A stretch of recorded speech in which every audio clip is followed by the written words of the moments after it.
Hello friends, welcome to the math channel. स्वागत है आप लोगों का मेरे चैनल में। तो आज हम पढ़ेंगे विलोपन विधि से समीकरण को हल करना। ठीक है, जिसको कि विलोपन विधि है। अब इसको इंग्लिश में कहते हैं एलिमिनेशन मेथड। ठीक है, तो ये जो है क्लास 8 से स्टार्ट हो जाता है, क्लास 8। ठीक है, और जो है क्लास 10th में भी पूछा जाता है, क्लास 10th में भी है। ठीक है, तो यहाँ पे दे रखा है प्रश्न समीकरण इग्नो को हल कीजिए। तो ऐसा दे रखा है क्वेश्चन। तो आप विलोपन का पहले मतलब जानेंगे। विलोपन का मतलब होता है विलोपित करना। क्या होता है? विलोपित करना। ठीक है, तो यानी कि जैसे कि दो वेरिएबल को हटाना। अब इस प्रश्न में आते हैं, तो दो वेरिएबल क्या करना है? हटाना है। यानी कि x का मान जो है, यहाँ पे x का मान बराबर करके, x का मान दोनों का ऊपर नीचे का बराबर करके हटाना, यानी कट कर देना। या फिर y का मान, यानी y का वेरिएबल जो है उससे बराबर करके क्या करना है? हटा देना। ठीक है, यही करना है बस। तो अब इसे हम लोग बराबर कैसे करेंगे, इसे तो छोड़िए। यहाँ पे हम लोग क्या है, x का गुणांक, x का यही ना गुणांक है, और ये y का गुणांक है, उसको बराबर करना है। बस बराबर ही करना है। क्या करना है? पहले बराबर करना है। x का गुणांक बराबर कीजिए, फिर y का गुणांक। अब बात है कि गुणांकों को बराबर कैसे करेंगे। अब बराबर करने के लिए क्या करना पड़ेगा, है ना? सोचने की बात है कि नहीं? तो बराबर करने के लिए आप टेंशन मत लीजिए। आपस में बस आपस में नहीं, मल्टीप्लाई करना रहता है। उसमें क्या करना रहता है? बराबर करने के लिए मल्टीप्लाई। यानी कि मान लीजिए दो समीकरण में किसी नंबर से मल्टीप्लाई करना। ठीक है, मल्टीप्लाई कर देंगे, बराबर हो जाएगा ना। अब कौन सा संख्या पता नहीं, तो चलिए सॉल्व करते हैं। मैं बताता हूँ कैसे होगा। तो यहाँ पे हम लोग इसे पहला समीकरण मानेंगे, इसे सेकंड समीकरण मानेंगे। यानी इसे फर्स्ट समीकरण लिखते हैं। ये फर्स्ट समीकरण हो जाएगा और ये समीकरण सेकंड हो जाएगा। ठीक है, तो अब यहाँ पे हम लोग लिखेंगे, थोड़ा लिखिएगा, यहाँ पे विस्तार समझिएगा। समीकरण फर्स्ट व समीकरण सेकंड से, यानी ये समीकरण यहाँ पे क्या है? फर्स्ट है या सेकंड है, इन दोनों पहले लिखेंगे जिस हिसाब से बोला है वैसे। बराबर 10 और 2x माइनस है 2y बराबर हो जाएगा 2 हो जाएगा। अब इसमें क्या है? इन दोनों x या y के गुणांक क्या करना है? बराबर करना है ना। तो क्या करना पड़ेगा? किसी चीज से मल्टीप्लाई। अब किससे मल्टीप्लाई करना है जरा समझिएगा। यहाँ पे 3 है और यहाँ पे क्या है? 2 है। 3 जो है ऊपर है तो लिख देंगे लास्ट में मल्टीप्लाई में, और 2 जो है क्या है?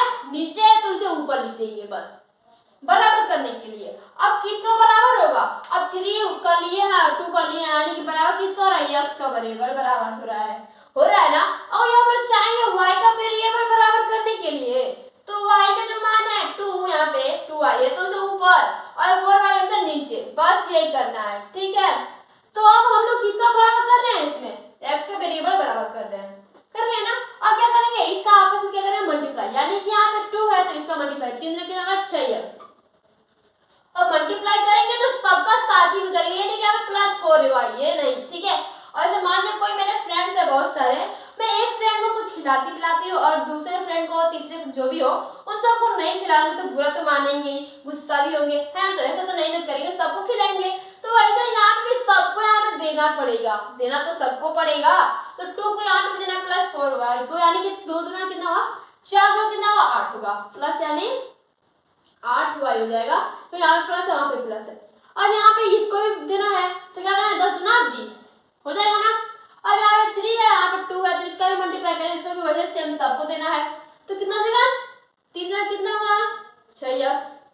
यहाँ पे माइनस है, यहाँ प्लस है, माइनस प्लस माइनस रहेगा, यानी 3 में कितना होगा? 6y और बराबर 3 में कितना होगा? 6। ठीक है, अब समझ रहे हैं ना। तो अब क्या करेंगे? एक चिन्ह लेंगे। अब हम लोग यहाँ पे जोड़ेंगे नहीं, क्योंकि ये तो जुड़ रहा है, लेकिन जोड़ेंगे नहीं, कट भी कर सकते हैं ना, माइनस लाके कट भी तो कर सकते हैं। तो यहाँ पे लिख देंगे घटाने पर। सिंपली समझिए, क्या लिखेंगे? घटाने पर। ठीक है, तो यहाँ पे क्या है? 6x है, 6x नीचे है, तो यहाँ पे प्लस है, नीचे वाला सिर्फ लीजिएगा, यहाँ पे क्या है? प्लस है, तो नीचे क्या हो जाएगा? माइनस, यानी ये हो जाएगा कैंसिल। अब यहाँ पे क्या है? सबको देना पड़ेगा भाई। मान लीजिए पड़ोसी का ले लीजिए, पड़ोसी में एक किसी को मैंने कुछ दिया तो अगला भी गुस्सा हो जाएगा कि मुझे नहीं दिया, तो वैसे ही इसको भी दे देंगे। यहाँ पे क्या है? माइनस, तो नीचे क्या हो जाएगा? प्लस हो जाएगा, नीचे क्या हो जाएगा? प्लस। और यहाँ पे क्या है? प्लस है तो नीचे क्या माइनस, ऊपर वाले से हम लोग को नहीं लेना देना, नीचे वाले से लेना देना। यहाँ पे माइनस है, यहाँ पे क्या है? प्लस। अब उसके बाद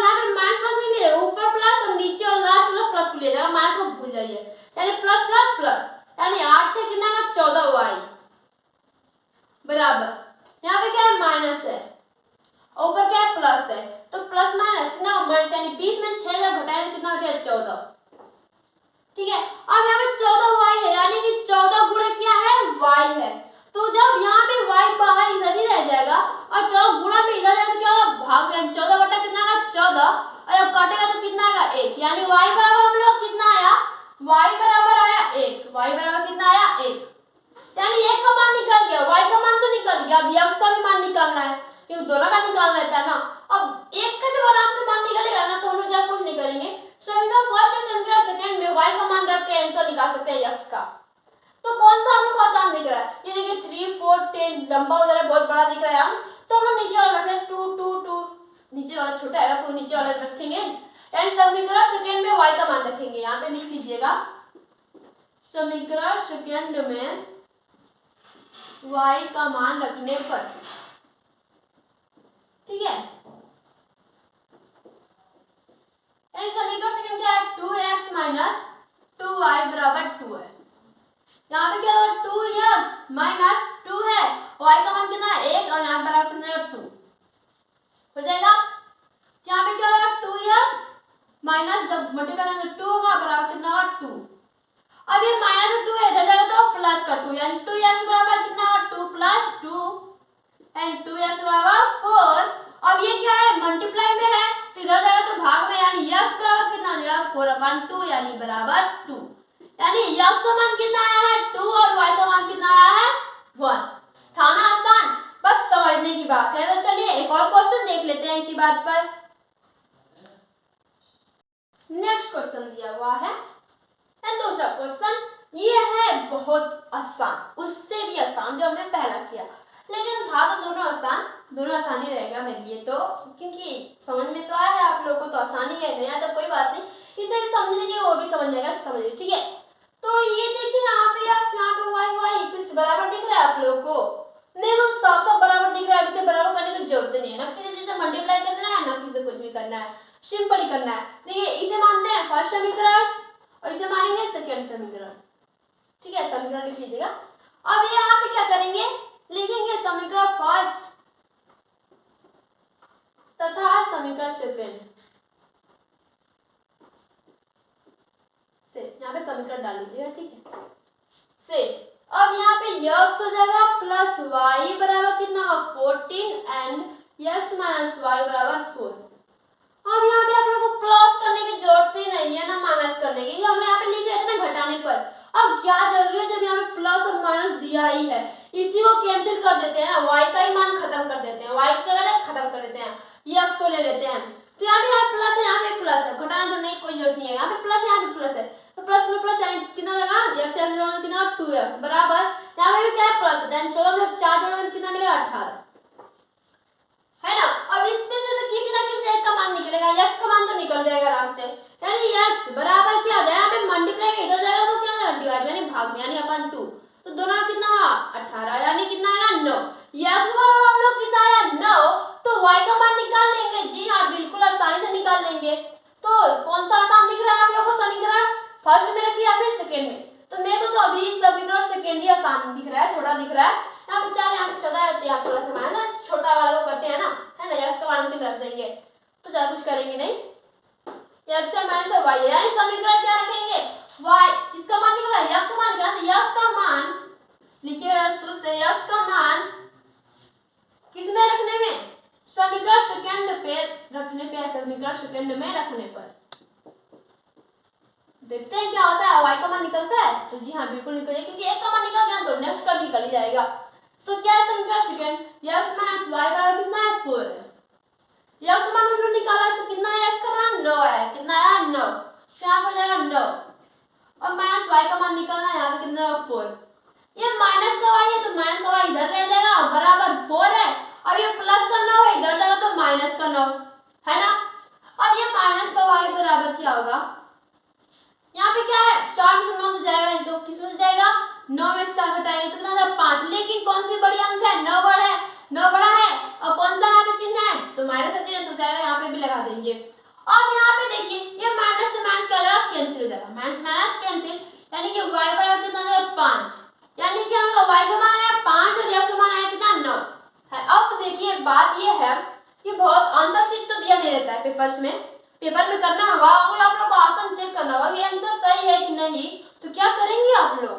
हाँ, फंसे अगर आंसर शीट तो दिया नहीं रहेगा तो ज़्यादा कुछ नहीं करेंगे, यहाँ पे करेंगे बस। ये पहला है तो पहला में मान सब करोगे, देखते हैं 14 आता है तो यक्स का मान कितना है 9 है, तो यहाँ पे 9 लिख लीजिए और प्लस वाई का मान कितना है 5, तो 9 5 कितना होगा 14, तो 14 भी है, 14 यहाँ पे भी है, यानी बराबर है, यानी पहला क्या है बिल्कुल सही है। हम नीचे वाला देख लेते हैं, यक्स वाला कितना है 9 माइनस और यहाँ पे वाई वाला कितना है 5, जब घटाएंगे तो बचेगा 4, यानी कि दोनों क्या है बिल्कुल हम लोग करेक्ट आंसर है। क्या है करेक्ट आंसर। तो जब वीडियो अच्छा लगे हो तो अपना कीमती सपोर्ट देकर मैं हौसला बढ़ाएं। Thank you.